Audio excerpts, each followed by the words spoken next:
Syukur alhamdulillah telah sampai lagi di Jeddah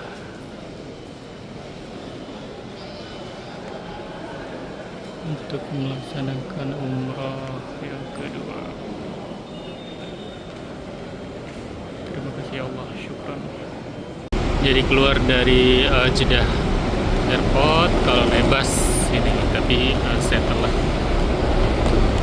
naik bus.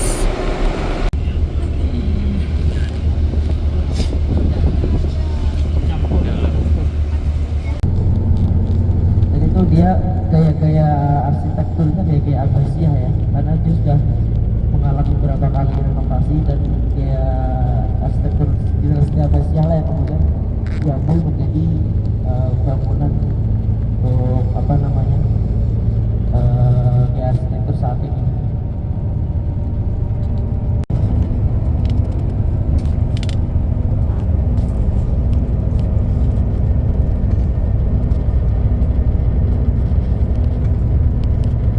Sebelah kiri, nah ini kiri ini sekitar semua. Ala hudan min rabbihim wa ulaika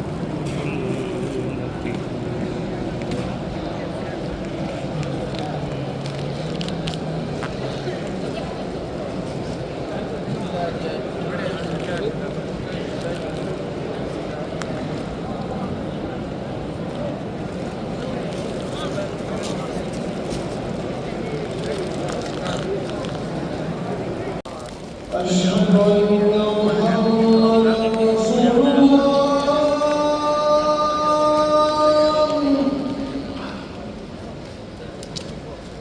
أشهد أن محمدا رسول الله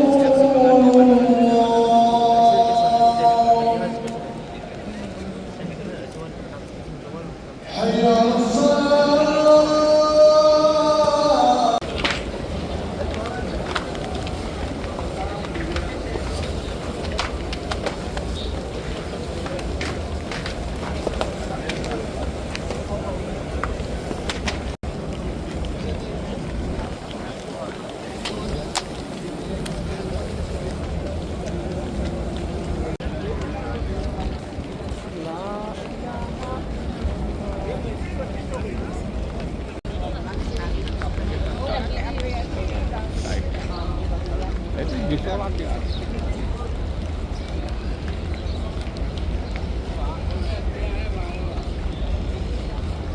Ini ada tadi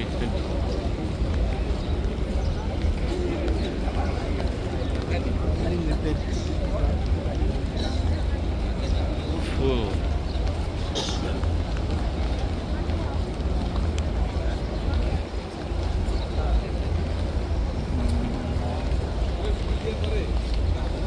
Komplit. Ada.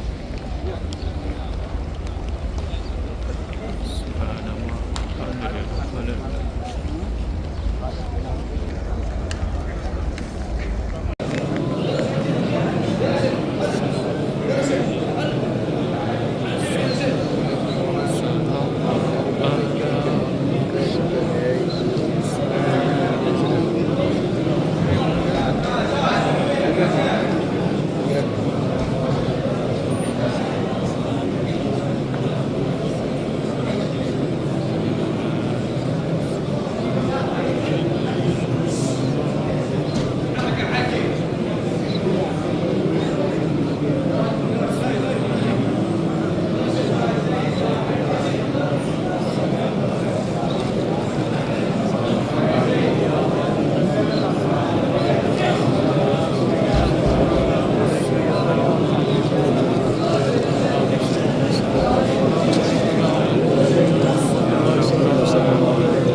نسألك الشفاعة يا رسول الله صلى الله عليه وسلم.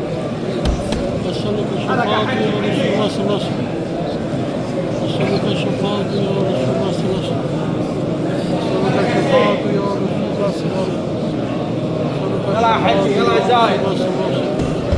نسألك الشفاعة يا رسول الله.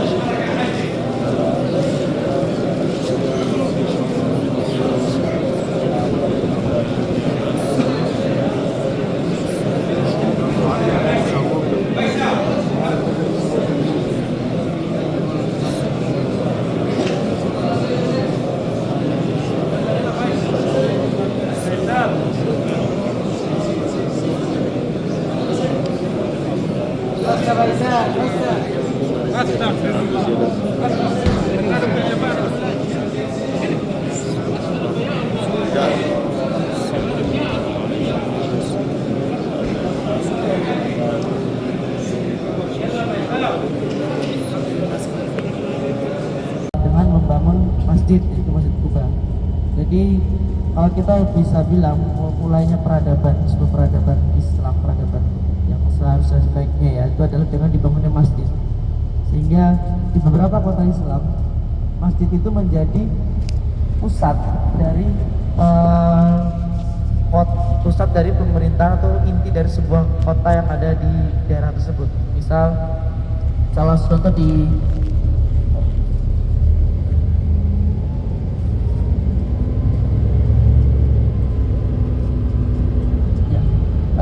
salah satunya ada di misalnya di kota Madinah ini ya, di mana terpusat semuanya ya, dari masjid, semua pemerintahan di Masjid Nabawi, kemudian perdagangan. Jadi area-area yang sekitar masjid itu dulu ring satu itu dia area perdagangan ya, baru ring keduanya dia area apa namanya rumah-rumahnya gitu seperti itulah.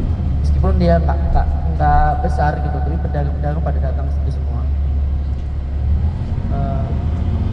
Ada salah satu kota juga yang sama seperti di daerah Afrika, saya lupa namanya. Itu juga sama, namanya Korea kan apa? Saya lupa namanya. Nah itu juga dia pembangunan itu berasal dari masjid terlebih dahulu. Jadi ring satunya baru tempat perdagangan, baru ring kedua ketiganya itu baru tempat rumah berdasarkan kabilah-kabilah mereka. Jadi di masjid itu ada pemerintahan, ada tempat buat sholat juga, dan jadi satu semuanya. Nah, salah satu dalil Nabi Shallallahu Alaihi Wasallam ketika di Masjid Kuba itu, "Sholatu fi Masjidil Kuba ika umratan." Jadi barang siapa yang sholat di Masjid Kuba dalam keadaan duduk di rumah, maka dia memiliki pahala seperti pahala umroh. Jadi itu merupakan masjid yang pertama dibangun Nabi Shallallahu Alaihi Wasallam, dan kemudian Nabi SAW bersabda bahwasannya barang siapa yang sholat di masjid tersebut, insya Allah akan mendapatkan pahala umroh. Dan Nabi SAW sendiri, beliau sholat di masjid tersebut biasa waktu kedua pada hari Sabtu. Cuman hari ini nggak apa-apa, insya Allah bisa. Di dalil itu bisa digunakan di semua waktu. Nah, proses penentuan lokasi ke masjid itu cukup unik ya, karena ketika Nabi SAW datang kota Madinah ya, beliau membiarkan untanya berhenti di sebuah tempat, yang dimana tempat tersebut merupakan milik anak yatim yang akan dibeli Nabi SAW. Kemudian ya, ini sebelah kanan kita Masjid Bilal, Bapak Ibu. Sorry, kalau Bapak Ibu sebelah kiri ya, tadi Bapak Ibu sekarang saya kanan ya. Nah, itu Masjid Bilal, tapi bukan tempat Bilal bin Rabah ini ya, Abu Bazar pertama kali, cuman itu dibangun untuk mengenang beliau. Nanti masjid ini dia lantai 2-nya ya, jadi masjid, lantai 1-nya toko emas. Masjid ini ya. Hah? Bukan. Ini mau mengenang aja. Dia masjid ini lantai pertamanya itu masjid, lantai 2 itu masjid, lantai pertamanya itu toko emas. Namanya sebelah kiri ini baru ya. Ini Sari Kurban. Jadi kenapa disebut Sari Kurban, kan di sini dulu tempat ya. Namun tetap sama kotanya, Mekah, Madinah ya. Dari rezim yang pertama dari pemimpinan Nabi SAW jelas ya. Kemudian masuk ke para sahabat ya, Abu Bakar, Utsman radhiyallahu anhu, sampai Utsman, dan kemudian sampai masuk ke dinasti Abbasiyah, dinasti Fatimiyah, dinasti Utsmaniyah ya, sampai terakhir sekarang dinasti Saud. Dan setiap setiap dinasti dia memiliki gaya arsitektur sendiri yang sebagai bentuk renovasi dari masjid itu. Makanya nggak heran kalau kita lihat secara detail bangunan itu, di bagian minaretnya ini kok gayanya dinasti ini, bangunan ininya dinasti ini, seperti itu. Seperti contoh ya, salah satunya apa namanya? Oh ya, dia mau ambil ATM tadi ya. Sini kita mau berhenti di sini ambil ATM. Hah? Iya bisa, insya Allah. Jadi di sini ATM Sandy kalau mau ambil.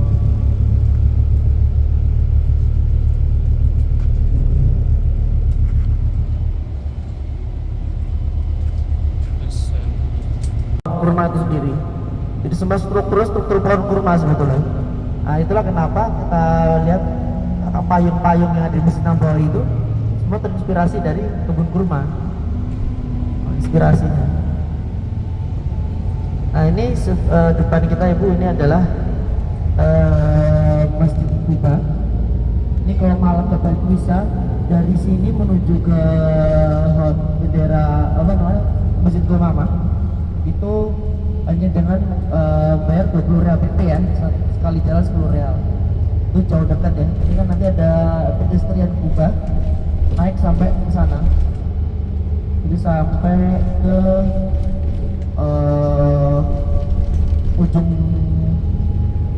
ujung jalan itu, sampai ke Masjid Mama.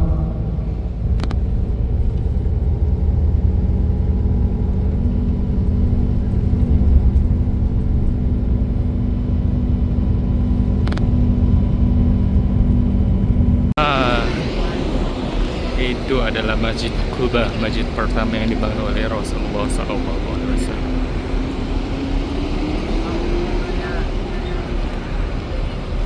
Allahumma sholli ala Muhammad.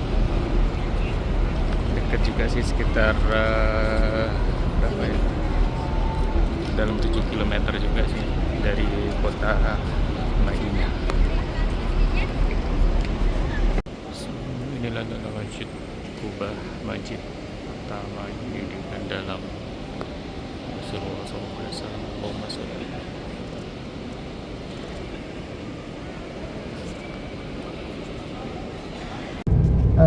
Arah kiblat itu berubah, mereka berubah arah kemudian sholat tersebut berubah dari utara langsung balik ke selatan. Tadinya itu kiblatnya ke sana ke utara, terus pindah ke selatan. Nah ini dia. Kiblatnya tadinya ke awal sekarang pindah ke sana. Nah, ini masjid kiblatnya ini. Nah ada dua kubah kan itu. Nah, ini sudah selesai ya apa namanya pembangunannya. Seperti ini perluasan untuk apa namanya untuk sholat jamaah di sini. Oh ya, kalau di sini bapak ibu misalnya waktu Jumat, ibu-ibu sholat Jumat nggak apa-apa. Ya istilahnya kalau di Indonesia karena mungkin tempatnya nggak ada ya, jadi nggak perlu sholat Jumat. Meskipun sholat Jumat itu nggak wajib untuk ibu-ibu. Cuman istilahnya kalau ibu-ibu mau merasakan sholat Jumat seperti bapak-bapak ya di sini. Jadi kalau mau jalan sholat Jumat ya, jadi nggak kalau udah sholat Jumat berarti ibu-ibu nggak usah sholat zuhur, nggak usah ya, karena sholat Jumat itu seperti sholat zuhur dia, sudah pengganti sholat zuhur. Nah, kecuali dia belum sholat Jumat baru sholat zuhur. Jadi misalnya besok di Masjidil Haram, maka kita ke Jumat di Masjidil Haram kan, ibu-ibu misalnya mau sholat Jumat ya berarti jam 9 sudah harus di Masjidil Haram. Di pelataran juga bisa, nanti tinggal sholat di tempat yang sudah disediakan untuk perempuan. Ikut sholat aja, ikut dengerin ceramah, ya kan, sholat 2 rakaat. Ya Rasulullah kira kelaparan, dia mau bilang gitu. Dan ternyata ketika dia protes ke Rasulullah SAW, Rasulullah pun mengikat perutnya dengan batu, menandakan bahwa dia juga lapar sebetulnya, tapi dia bekerja. Sehingga para sahabat itu mau protes, gak enak. Dia juga lapar gitu loh, kita sama-sama lapar jadi. Akhirnya terus melanjutkan perang itu. Dan nah ini depannya bisa Khandaq, ini dia ya, ini putih ini bisa Khandaq. Nah ini ya, nah di sini perang Khandaq tuh jadi. Nah di situ banyak apa namanya semacam bangun kota-kota kecil itu pos jaga. Iya. Ya perang kondak, mesin kondak di sini. Nah, itu ada pos-pos kecil itu. Nah itu pos-pos tempat berjaga para sahabat. Jadi kan dia kondak parit itu dibuat panjang. Pasukannya nyerang dari sini, yang dari itu. Nah di sini tuh makin panah sama dia. Itulah kira-kira mundur lah pasukan kafir Quraisy yang belum begitu rumah. Pemanahnya tuh di atas itu dulu. Jadi para pemanah tuh naik di atas ini. Ya, jadi panah dulu fungsinya kayak kalau sekarang kayak sniper ya. Jadi dia menembak musuh dari jarak jauh. Karena dulu kan nggak ada senapan ini ya, senapan rumput ya, yang buat nembak jarak jauh itu.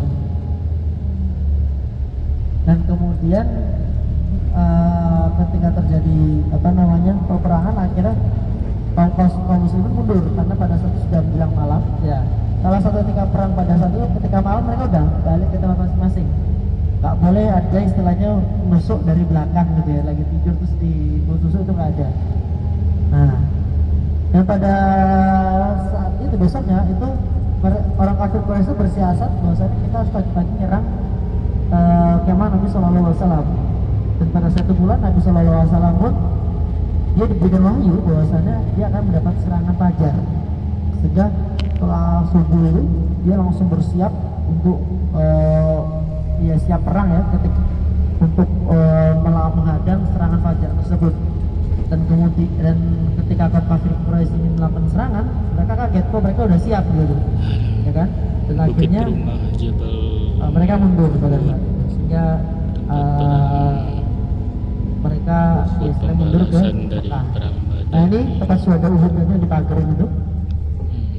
Nah di situ terjadi peperangan syuhada Uhud ya, yang tidak membunuh para sahabat Nabi itu. Nah itu tempat para syuhada Uhud. Yang datang ke sini. Salah satu doa yang diajarkan Nabi Sallallahu Alaihi Wasallam ketika Sekarang panas berada di ziarah makam itu adalah ini, jadi saya nggak mau turun. Assalamualaikum ya ahli diyar minal muslimin wal mu'minin insyaallah bikum wala lahiqun wassallallahu lana wa lakumul afiyah. Itu salah satu doa, nanti insyaallah kita baca sama-sama di sana.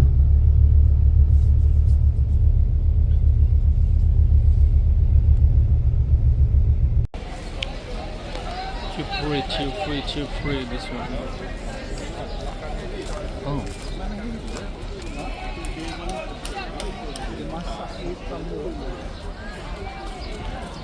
Inilah kebun kurma di Madinah.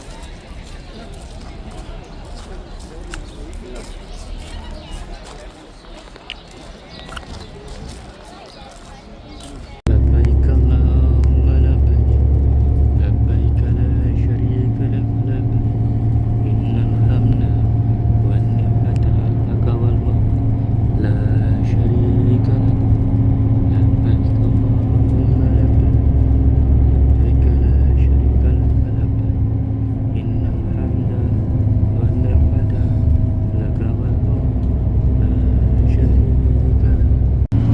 Bismillahirrahmanirrahim.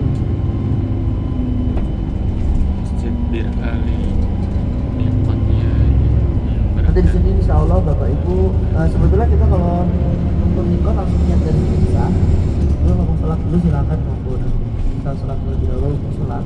Sekarang berarti sholat. Allahumma labbaik, labbaik Allahumma labbaik, labbaik la syarika laka labbaik, labbaik la syarika laka labbaik, innal hamda innal hamda wan ni'mata wan ni'mata laka wal mulk laka wal mulk la syarika lak. la syarika lak, Labbaik Allahumma labbaik, labbaik Allahumma labbaik, labbaik la syarika laka labbaik, labbaik la syarika laka labbaik, innal hamda innal hamda wan ni'mata wan ni'mata laka wal mulk laka wal mulk la syarika lak. la syarika lak, Labbaik Allahumma labbaik, labbaik Allahumma labbaik, labbaik la syarika laka labbaik, labbaik la syarika laka labbaik,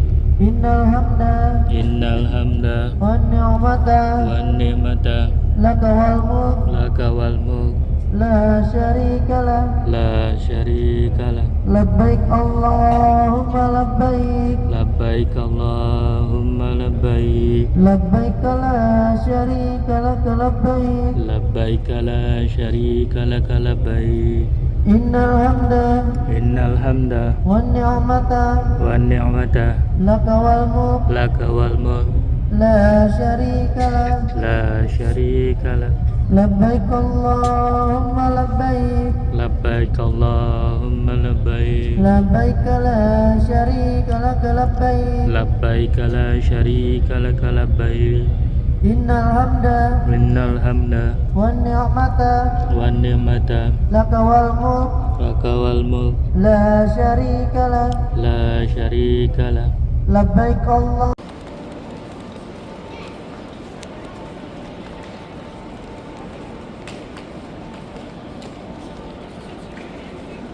atas. Subhanallah. La ilaha illallah.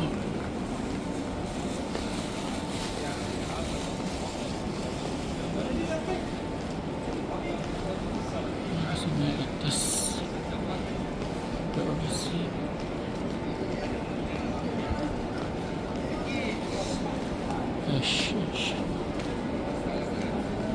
Aku tadi. Oke, WC 3 berarti. WC 3 lurus. Ini bukit. Ya Allah, subhanallah. La ilaha illallah. Subhanallah. La ilaha illallah.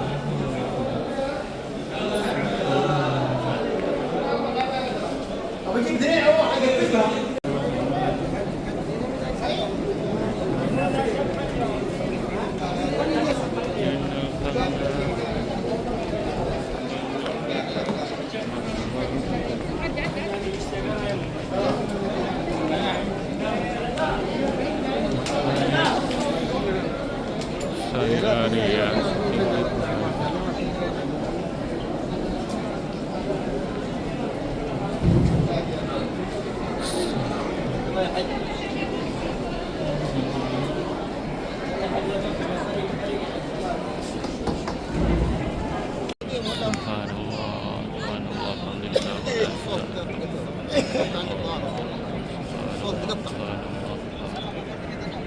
ولك نديم خالد معك ولا لحالك؟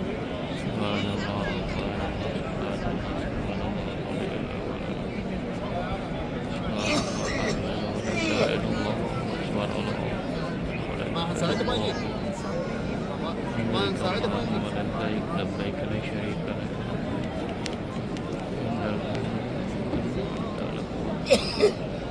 المفروض يوم الخميس بلغونا من بدري كان خلصنا. طيب وكلهم ايديات معاهم قالوا تعالوا عليك ايديات على المصور.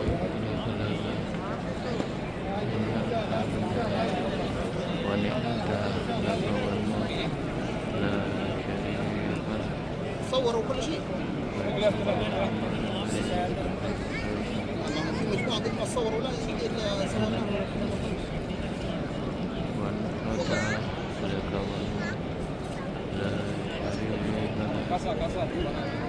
لبيك اللهم لبيك لبيك لا شريك لك لبيك إن الحمد والنعمة لك والملك لا شريك لك لبيك اللهم لبيك لبيك لا شريك لك إن الحمد والنعمة لك والملك لا شريك لك أشهد أن لا إله إلا الله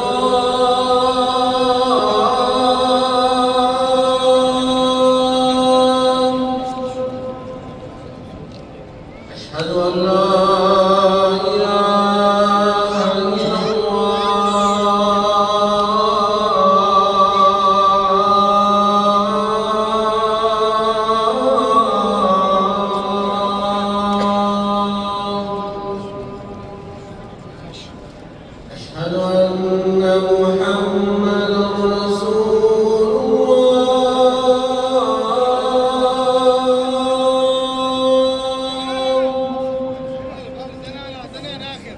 أشهد أن محمدا رسول الله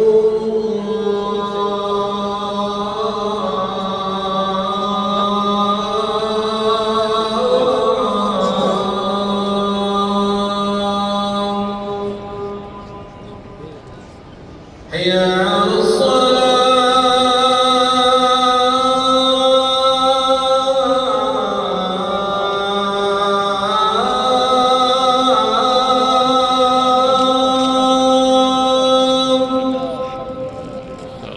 حي على الصلاة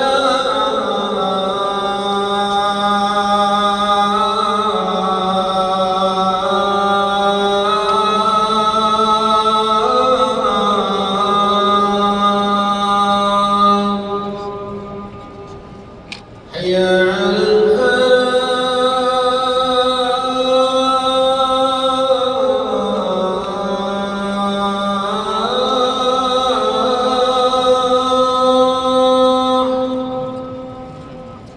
حي على الفلاح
Saya bikin, jangan-jangan saya kesasar itu berarti mereka harus berdoa.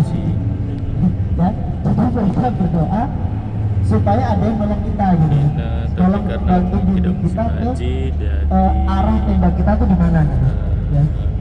Sebenarnya betul, akhirnya bisa jadi segala sesuatu yang kita pikir itu musibah bagi kita, justru malah sebetulnya itu adalah amal bagi orang lain, karena kita punya tanggung jawab di sana.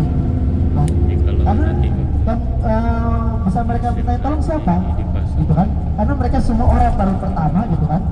Baru nggak tahu beda, sehingga yang orang yang ada saat itu yang dimana dia mungkin di situ dan dia diharapkan damai, dan akhirnya satu teman saya pada saat itu kan, akhirnya saya hampir 2 jam, dan itu kan ada yang apa namanya, ada yang di sebelah kiri.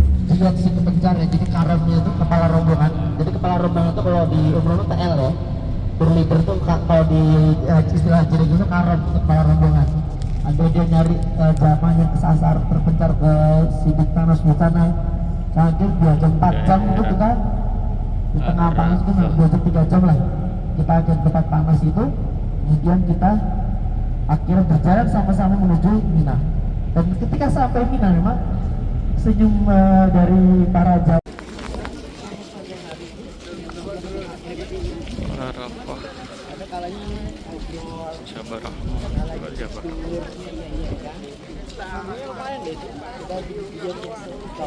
Naik aja lah, pakai tangga kok. Oh naik ya?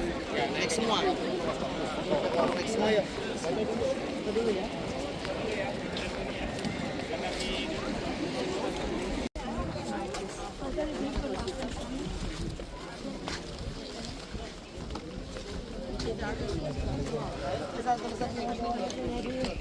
No gravity. Setio Miharjo Jimin Sumarni. Dari namanya kelihatan ya, dari orang mana ya? Dari namanya kelihatan. Sepul Setio. Jemin. Aduh, dilarang graffiti masih aja. Sari Hermani. Dan dari bahasanya kan kelihatan ya? Nggak ada yang pakai bahasa Inggris, bahasa Perancis itu nggak ada. Musalamat. Aduh. Ya Allah, jauh-jauh ke sini ngerusak orang aja. Kita belum sampai Jabal Rahmah dengan suhu 45 derajat. Kamu jodoh, bye.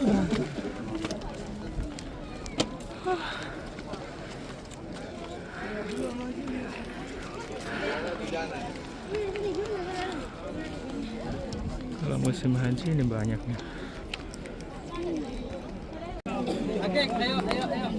Gila tadi kayak gini. Batu gravity.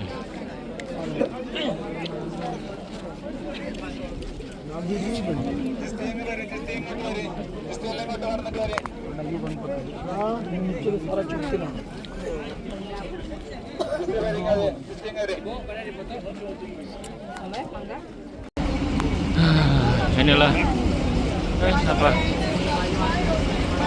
food truck di Jabal Rahmah fresh ice cream.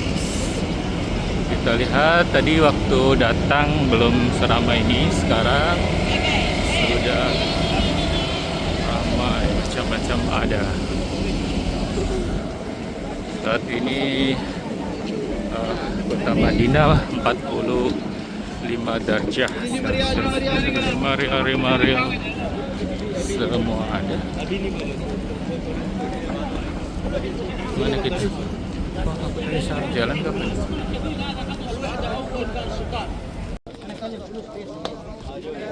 Rombana. Nah, kita di atas. Yang penanda. Ba.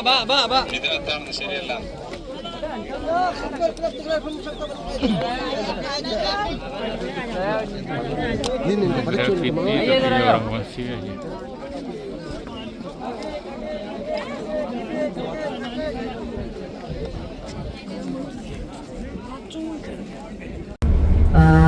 Karena Mina yang asli itu sudah tidak cukup ya. Ini akhir Muzdalifah gitu, tapi ini belum masuk Mina, ini seperti Mina Jadid gitu. Dia ketika dapat sini diusahakan Bapak Ibu untuk menuju Mina, untuk melakukan mabit. Karena apa? Minimal 5 jam ya di Mina tuh. Karena nanti dia kalau nggak mabit dia meninggalkan kewajiban, harus bayar tab. Ini untuk kewajiban Muzdalifah, Mina itu dia bisa dihidup dengan bayar jam, potong seekor kambing. kalau Arafah nggak bisa. Itu disebut Hajjatul Arafah, itu di Arafah. Inti dari ibadah itu di Arafahnya. Bapak Ibu masuk Arafah insya Allah udah haji. Misalnya nggak sanggup Musdalifah, nggak sanggup Mina, bisa ditutup pakai berda. Seperti itu. Potong seekor kambing. Motongnya di Mekah. Jadi harus di Mekah motongnya.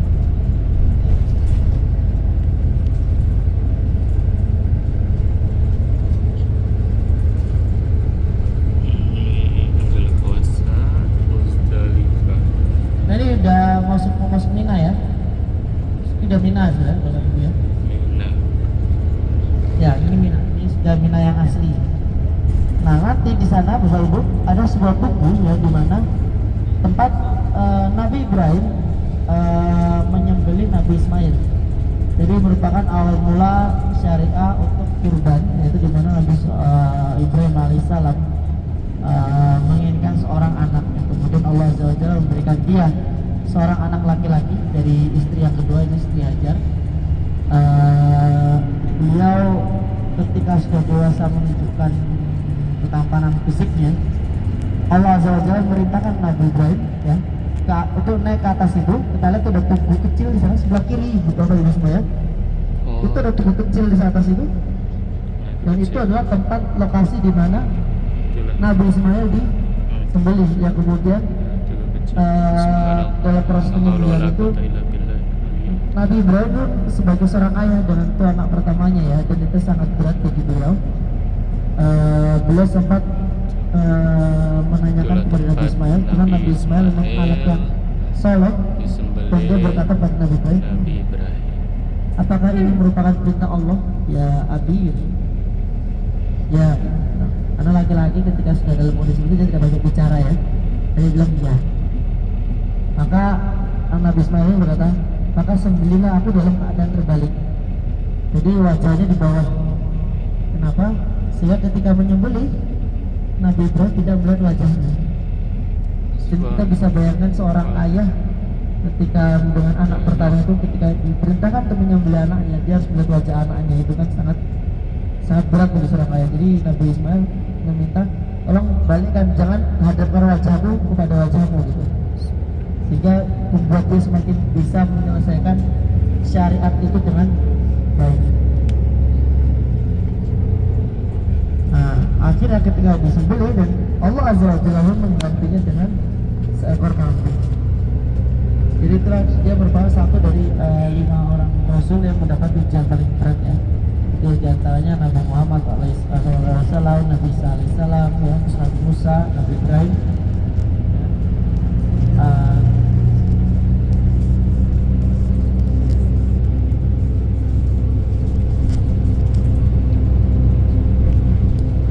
Security daerah Musdalifah.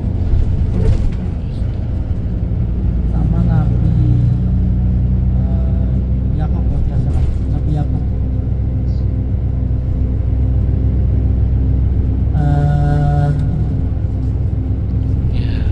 Nah di sini adalah Mina. Bapak Ibu, nah itu kalau kita lihat ada bangunan ya Bapak Ibu di sini. Kita lihat sini ada tenda-tenda, terus ada bangunan ya.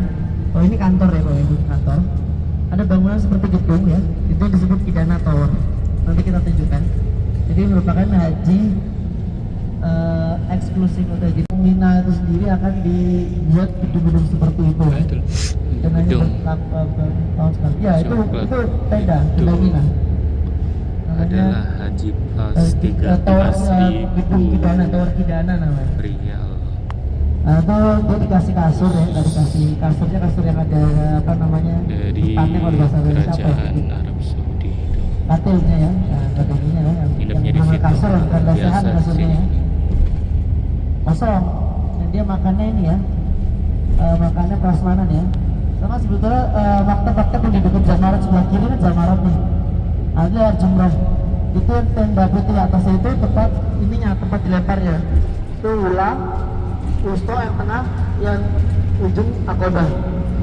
Nah itu di bawah tenda itulah tempat lemparnya di situ. Nah itu ada jalur menuju Mina. Nah jalur ke maktab Indonesia itu jalur lewat sini. atas Rombongan ini. Mina. Ya, itu masuk ke tenda Indonesia reguler. Jawa Barat. Nah, saya ketemu di jalur ujung sana.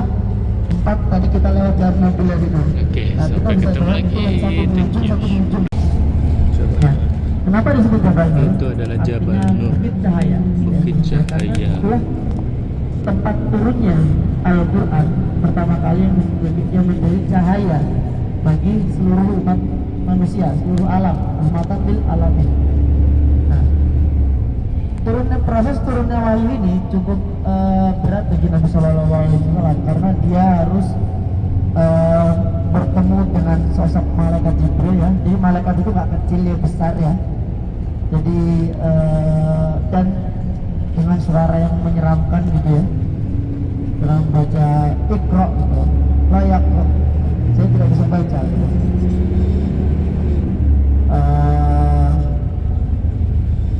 Yang kemudian akhirnya dibacakan surat Al-Alaq pertama, Sabasma Rabbikal A'la, Iqra bismi rabbikal ladzi khalaq, khalaqal insana min 'alaq, dan terusnya ya. Jadi apa namanya, surat Al-Alaq pertama kali turun di sana. Nah, dalam proses turunan tersebut Nabi sendiri di atas bukit Jabal Nur, atau di sana ada Gua Hiro. Dengan pertanyaannya adalah bagaimana beliau makan, sedangkan di atas itu gak ada makanan. Nah, beliau makan diantarkan oleh Siti Khadijah, yang dia selalu mengantarkan makanan dari bawah, dari rumahnya dia yang di depannya bukit Masjidil Haram itu, menggunakan tempat sa'i keluar itu, dia naik sampai ke atas itu, lurus ke sana itu ya. Itu Khadijah, kita bisa bayangkan dia manjat dan dulu belum ada tangga ya.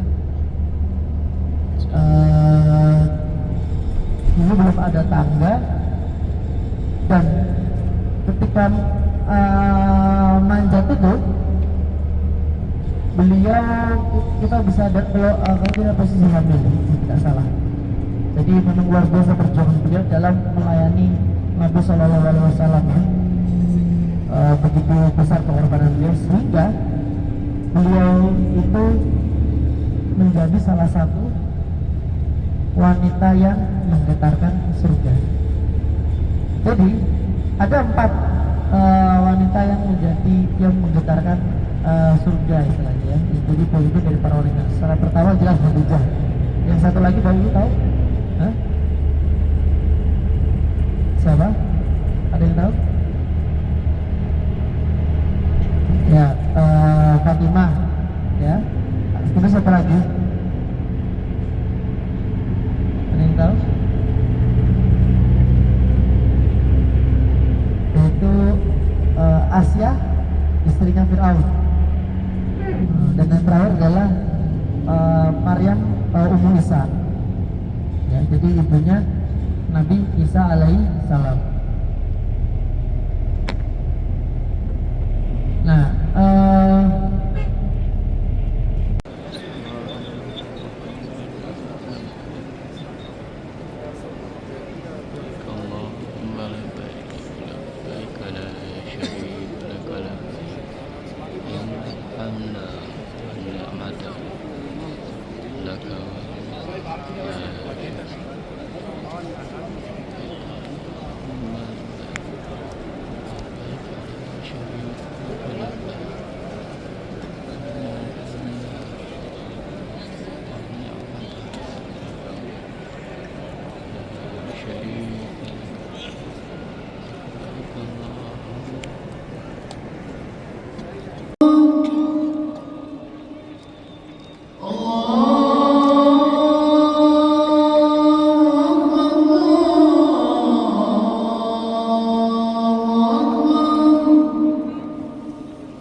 حي على الفلاح